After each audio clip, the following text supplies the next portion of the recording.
All right, Alexander, let's do another update on what's going on in Ukraine because we have a lot of activity taking place in Ukraine, specifically, once again, in Donbass, in the Bakhmut direction. Things are moving faster than I think we had anticipated from our video yesterday. I Yeah. mean, and a lot of analysts were thinking maybe this would be a 1 month thing in Bakhmut. It seemed inevitable that Bakhmut was going to fall and the Russians were going to take it. But I think the timeline was around 2 to 4 weeks. Yes. But it seems Yes. like things are moving a lot faster. What is going on? Absolutely. I mean, we've had a whole string of reports now for settlements, and when we talk about settlements, I mean we're talking about large villages, but they are places which are essentially suburbs. They are Bakhmut suburbs. They've all been captured on the run by the Russians, one after the other. Now, usually, up to fairly recently, it would take weeks for one of these places to be captured. The Russians took three in one day. They captured another one this morning. They've now cut the major road between Bakhmut and another place called Chasov Yar. Now, Chasov Yar was the place from whence reinforcements to Bakhmut used to go. So, in effect, one of the major supply routes to Bakhmut has now been cut. And Denis Pushilin, who is the head of the Donetsk People's Republic, who's an interesting man and usually reliable in what he says, he said yesterday that Bakhmut was on the brink of being completely encircled, and that's looking increasingly likely. Now, this morning, I saw a report, which I cannot confirm, that the Ukrainians are now starting to pull out of Bakhmut, that they've decided that the situation is becoming untenable, that they've left behind their territorial reserve troops to try and sort of cover the retreat, but that the best units, such as they are, apparently they've been very, very badly knocked about, that they're now being pulled out. Now, that's not a confirmed report, and one can't say for certain that that's happening, but one way or another, it does look as if the Battle of Bakhmut is coming towards some kind of a end. It's reached a kind of critical point. Ukrainian resistance there is becoming untenable. And perhaps worryingly for the Ukrainians, there seems to be a similar crisis, not quite on this scale, but it's beginning to develop in another part of Donbass, the Donetsk region. And that's in this village. It's a small town, Marinka, which is a suburb of Donetsk city. It's south of Bakhmut. The Russians apparently have largely captured that place. And Pushilin, the same person I was talking about, said that the Russians are going to liberate, as he put it, Ugledar very soon. So all of these three places, Bakhmut, Ugledar, Marinka, they're all looking like they're about to fall. Now, when I say about to fall, we've been here before. We've talked about Bakhmut on other occasions. It looked like we were getting sort of scattered reports that things were looking bad for the Ukrainians there, and they were able to hold out longer. But this time, it's looking much more concrete. And definitely, these places around Bakhmut, they do seem to be falling rapidly. And it seems definite that the road to Chasov Yar has now been cut. Yeah, we have been here before, and we have seen that Ukraine was able to slow down the fall of Bakhmut. What do you credit for the sudden speed to which all of these villages, Bakhmut and Ugledar, are now seem to be in jeopardy? And by the way, on a side note, I even think that Russian President Putin mentioned that Ugledar will soon be, as the Russians put it, liberated. Yes, Don't I think I'm I've not heard that report. I 100% on haven't that, seen. but I did. No, Yeah, I did kind of see. I haven't been able to yeah, I see. No, double or triple no, check that, but exactly. I'm just kind of throwing it out there. But why do you Yeah, think yeah. this has happened so quickly, and and and all of a suddenly. sudden. Right, I think there are two reasons, and they are of course connected to each other. Firstly, Russian forces in Donbass have been vastly increased in number and striking power. We're getting more and more of those 300,000 troops and 80,000 volunteers joining the military in Donbass. That means there's an awful lot more Russian soldiers now in Donbass than there were, a few weeks ago. And they're backed by artillery, they're backed by enormous firepower because the Russians have been upgrading the sort of military units, the weaponry that they've been supplying. So up to this point, until fairly recently, it sounds incredible, but the Ukrainians actually outnumbered the Russians in Donbass, and specifically, believe it or not, in Bakhmut itself. We had a strange situation where the Russians were attacking Bakhmut. Bakhmut was fortified. The Russians were the attacking force. The Ukrainians were the defenders, relying on the fortifications. But the Ukrainians actually outnumbered the Russians, and that was why they were able to slow these Russian advances. That dynamic has changed. The Russians now outnumber the Ukrainians. They're able to throw far more artillery into all of this. They can do all of these things. So they've got the numbers behind them, which they haven't up to now. And the second thing that has changed is that they now have a unified command. I mean, if you remember, up to September, every single theatre of this war, the theatre commanders, the Russian theatre commanders, were fighting it as a private war by themselves. Now we've had General Surovikin, who's the overall commander. He's able to make strategic decisions. He took the decision to redeploy troops from the west of the Dnieper River in Kherson region to Donbass. He's able to set priorities. He's clearly made taking Bakhmut and these places around Donetsk, a priority. And so a unified command and far more troops, and it's achieved this breakthrough. Right, because we're getting so much information so quickly Yeah. now. I also read another report saying that General Zaluzny from the Ukraine side had informed Zelensky that Bakhmut it can't be defended and they need to Yes. pull out. Yes. What does Ukraine do now? What does Zelensky do? Do you think he listens to Zaluzny? Does he perhaps maneuver to do something else?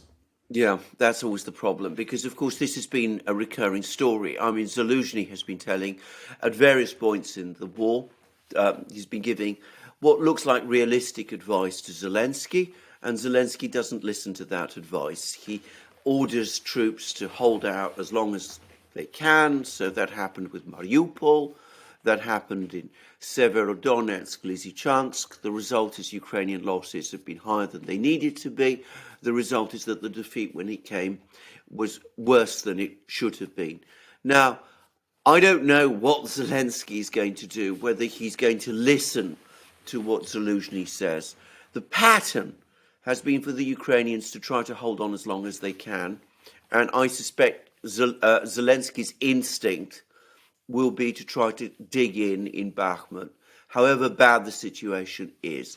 And I suspect that his further instinct will be to try to counterattack in some other place. And I think that's a real possibility. He could try to counterattack in Kharkiv region. Apparently a lot of Ukrainian troops there. He could try to counterattack in Zaporozhye. A lot of Ukrainian troops there as well. Problem is that the Russians seem to be ready for Ukrainian attacks in both places. One of the things that Surovikin, the new Russian commander, has been doing is apparently he's been very, very busy fortifying these positions in Zaporozhye and Kharkiv in anticipation of any Ukrainian attacks there. But, it's the kind of thing you can imagine Zelensky doing. Because, of course, if Bakhmut falls, if these places around Donetsk city fall, if it's starting to look as if the entire Ukrainian position in Donbass is starting to break down, then the narrative of victory which he's been selling to the Ukrainian people and to the West starts to collapse. And that, I think, especially with a president as obsessed with public relations as Zelensky is, it's going to be a very, very difficult thing for him to accept. He's going to want to try somehow to pull off something which will keep, the narrative running that Ukraine is winning this war, that it's even going to recapture Crimea, that it's going to achieve all of these things, even as that begins to become increasingly fanciful and indeed even ridiculous. Right. Well, we forget sometimes when we talk about Zelensky. He's very much in a position where he has to fight for his life. I mean, he's surrounded by some nasty figures, some nasty characters on all sides. And so for him, he needs to keep this narrative going. He needs to keep the money flowing in. He needs to keep the weapons flowing in, the black market weapon sales flowing. I mean, for him, this is a matter of No, life and death for Zelensky. So he's, I'm sure he's feeling the heat right now. yes, The missile strikes, the yes. drone, the kamikaze drone attacks. I have been getting reports once again from the Ukraine side of things that they are bracing for another wave of missiles and drone strikes. Yes. Do you think that's going to happen? And on top of what's going on in Donbass, Donetsk, Bakhmut, Ugledar? Well, of course, the Russians don't share their plans with me. And of course, this is all coming from the Ukrainians. So, I mean, but I'm going to say this, sooner or later, there will be another massive Russian missile and drone strike. And I agree. I think that at some point, this is going to be increasingly coordinated with the land offensive. It could be that there will be a major strike today. The Ukrainians have been talking about it. It could be that it'll be this week. The Ukrainians have been talking about that too. We will have to wait and see. But it will come. One way or another, it will come because the Russians are saying as much. I mean, there have been statements now from senior Russian officials saying that these attacks on the infrastructure will continue. I think they won't just continue. I think they will escalate. Just as the fighting escalates in Donbass, so we will see the missile war, the economic war, if you like, against Ukraine, the war against its energy and railway infrastructure, perhaps its bridges as well, that will start to come in ever bigger dimensions over the next few days, weeks, months.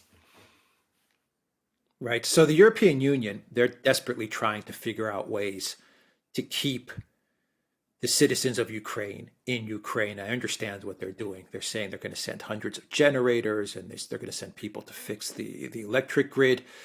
I understand, looking at the EU's actions, that they are panicky, though they won't admit it. They're panicking about a mass refugee inflow into the EU. So they're trying to figure out ways to just patch things up and keep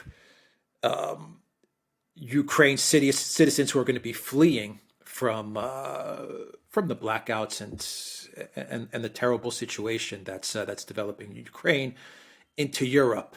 You have Macron traveling to DC, and he's going to meet with Biden, and he's going to talk about various issues. I'm sure Ukraine is one of them. He's also going to talk about the fact that he feels that the U.S. is ripping off the EU with the price of LNG. You have Moldova, which is also facing an energy crisis as well because of its electric grid being connected to Ukraine's electric grid. This is a bad situation all around Yes, that is yes. developing for the collective West. I Where do they go? I Where do they completely go agree. from here? I completely agree because they got no plan C. You see, plan A was the economic sanctions. That was going to prevent the political crisis in Moscow. It didn't because the Russian economy sailed through the sanctions, something they didn't expect. Plan B, pour weapons into Ukraine, force the Russians to retreat in various places. This is going to create a crisis in Moscow. That's also going to cause Putin to fall or something of that kind. That hasn't happened. Now, the military situation is changing on the battlefields. weapons stocks have become increasingly depleted.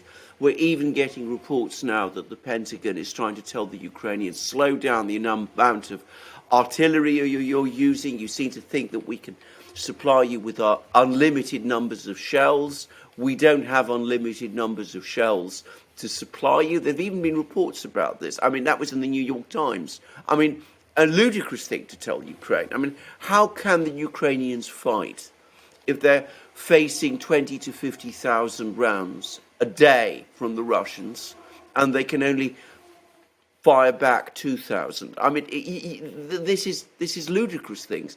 But that's what the West is now. That's what the Americans are apparently now trying to tell the Ukrainians to do. The Europeans are quarrelling about the oil price cap. I read a big article in the Financial Times about the fact that they've actually been stepping up purchases of LNG from Russia. Russia is now apparently a major supplier of energy, LNG to Europe, which again, it's not something we much have talked about. And they're running around trying to find solutions for the situation, the crisis in Ukraine. They don't have many weapons to send. They're trying to get the Israelis to send surface-to-air missiles. But again, that's not going to be anywhere near enough for what Ukraine is facing. They're talking about generators. Generators are not a solution to Ukraine's problem. You can't send enough generators to replace the collapse of your power grid. Somebody said that you need about 1 million generators to do that. We're talking about something like 200 or 300. And bear in mind, generators generate electricity by, burning oil. And supplies of oil are short in Ukraine. So, you're replacing one problem with another problem. So they're arguing with each other, they're engaging in recriminations, they have no real plan about what to do. The one thing that they won't do and cannot do is call Putin. Say, this is going badly wrong. We understand that this situation is reaching a crisis point. Let's talk. Let's see what your proposals are. And let's see to what extent we can satisfy them. That would be the right and proper thing to do.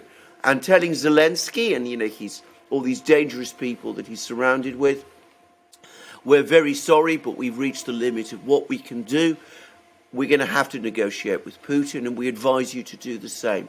That would be a rational response from the Europeans to this situation. But of course, they can't do that. They're all invested in this Ukraine debacle. They're all invested in trying to achieve regime change in Moscow. So they're running around like headless chickens, trying to find something that they can do. Perhaps send a few more generators, perhaps send a few more missiles from Israel, perhaps come up with something or other. There was this new idea that Boeing has, of attaching a small bomb to a small jet engine. A sign, by the way, in my opinion, that they're running out of HIMARS missiles, which I've been hearing a lot about as well. Anyway, they're coming up with these bodges and compromises because they exclude from themselves the only thing that could rationally work, which is negotiations. There is one person in the collective West who would talk to Putin, who would call him up. And that's the person that's traveling to meet with Biden. That's Macron. If there is one person that has kept an open line to Putin, it has been Macron. I'm not saying that they get along. No. I'm not saying that Putin agrees with him. I'm not saying that they see eye to eye. I'm not saying any of that. All I'm saying is that throughout this entire conflict, the only leader in the collective West that has called up Putin numerous times, I don't want to make it seem like it's every week, but say 3 to 4 times throughout this conflict, has been Macron. What do you think about that? Well, yes, I mean it is a fact that Putin has become very exasperated with Macron because Macron calls him up, talks about negotiations, never comes up with anything that Putin can work with. But it is a fact that, as you're absolutely rightly say, Macron has talked about the importance of negotiations. This is, in my opinion, Macron's last chance. He's going to go to Biden. The right thing for him to say to Biden is, look, Joe, this has gone as far as it can. We're facing defeat in Ukraine. We're facing collapse in Europe. We've got to sit down and talk.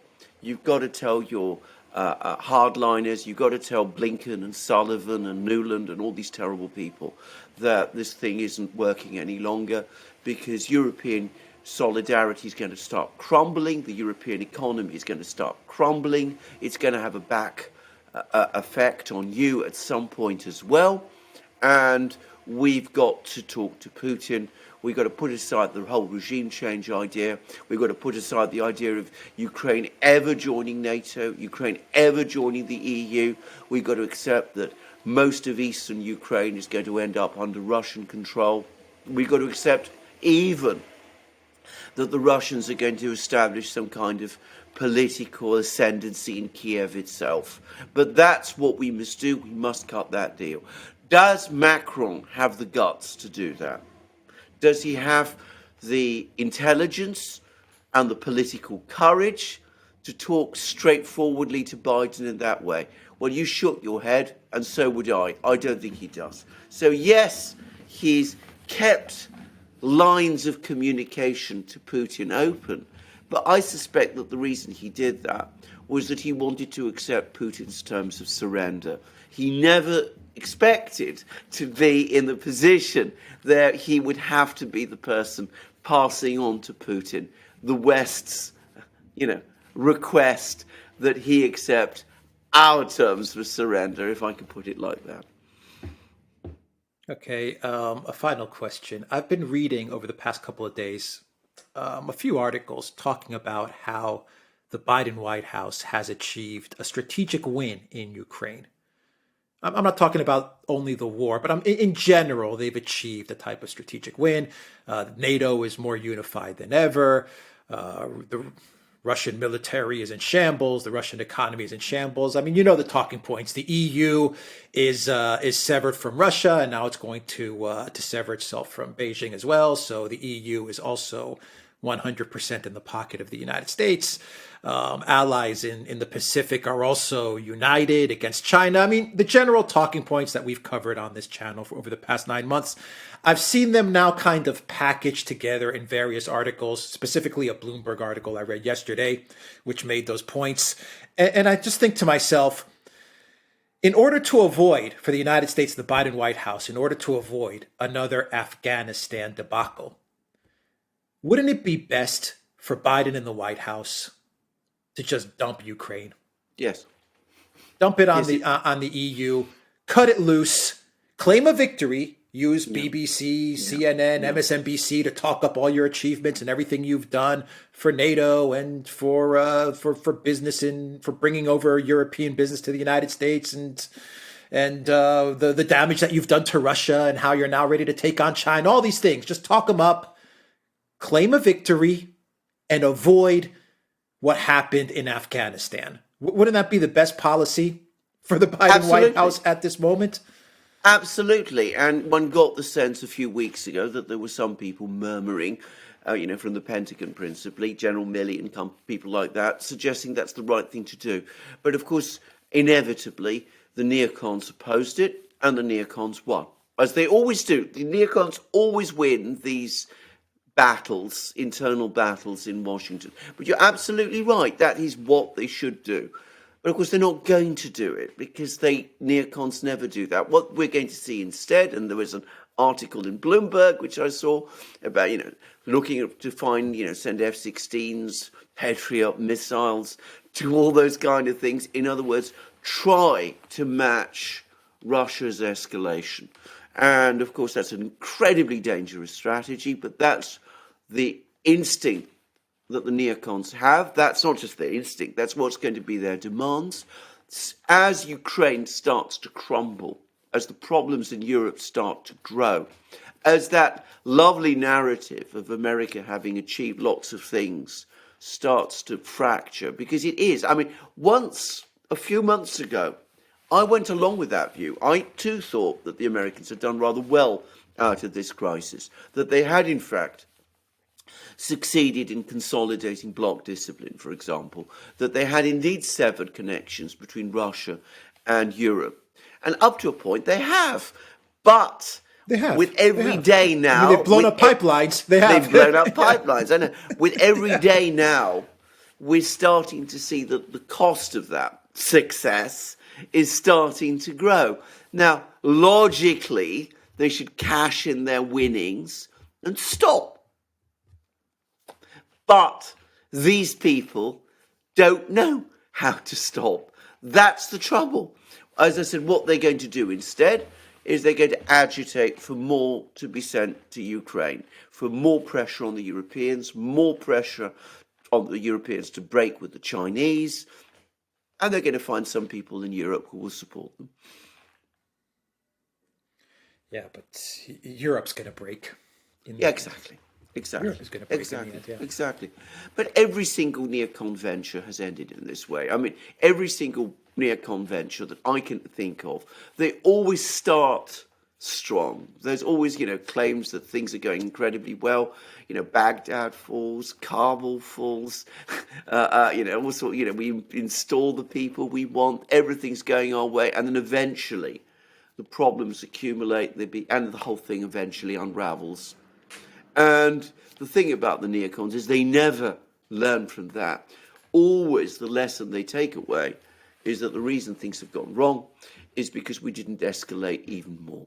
And that's what they're going to be saying at the present time. They're going to be going around Washington. They'll be lobbying hard. They'll be lobbying relentlessly. They're going to say, well, look, we've got to stick with this. We've got to impose $30 price on Russian oil, which is what the Poles are saying. The Poles would not be saying this if they weren't getting some help, some support from Washington. The neocons in Washington are definitely talking to the Poles about this. You can be certain those discussions are taking place. And they're going to say, let's send the Ukrainians F-16s, let's send pilots with those F-16s, let's start trying to put more boots on the ground. They're going to do all of those things. And we have a president in Washington who's both weak and very much under neocon influence, and is going to become increasingly so, because if investigations start to take off in Washington, because the Republicans are going to use control of the House to try to launch investigations, what we're going to see is that the president is going to become more dependent on the neocons and on their supporters to try to hold the line against the Republicans who are launching these investigations. So that's the danger. We're going to see doubling down rather than that correct policy of cashing in your winnings and moving on. The neocons never do that, and that's why everything they do fails. Yeah, that's exactly what's going to happen. When all of this crumbles, when Project Ukraine crumbles, the neocons are going to say, we should have given Ukraine long-range missiles and nuclear weapons back in 2015. That's exactly what they're going to say. Yeah. I'm exaggerating it a lot, but that's their usual line. We should have done more in 2015, and we should have put troops in Ukraine, and NATO should have invaded back in 2015. We didn't do it. Next time, let's do things differently. That's exactly their line. Yeah, exactly. And by the way, I don't think you're exaggerating a lot. I don't think you're exaggerating at all. I would not be surprised if that's exactly what they say, that Ukraine should have been admitted into NATO back in 2015, that there should have been US troops put on the ground, that nuclear weapons should have been deployed there. I can already see the articles. I can read them already in my mind, coming out in Foreign Policy and National Review and all of these places. Yeah. And just a final thought before we sign off. And the best part about having Biden in as president is that you're going to have someone that when things do crumble, you can just throw it all on him. Exactly. Just like with Afghanistan times 10. Just throw it all on him. Right, And you're going to probably have a president that 50-50, I'll say 50-50 is probably not going to run for re-election. I agree with that. I don't know what the odds are, but you can also, that also works in their favor to throw it all Absolutely. on Biden. He's not going to run again anyway. He's a one-term president, so just throw it all on him. I completely agree with every part of that. Yeah. All right. We will end it there, theduran.locals.com. You can also find us on Rockfin as well, and go to the Duran shop, 10% off. Use the code GOODDAY. Take care.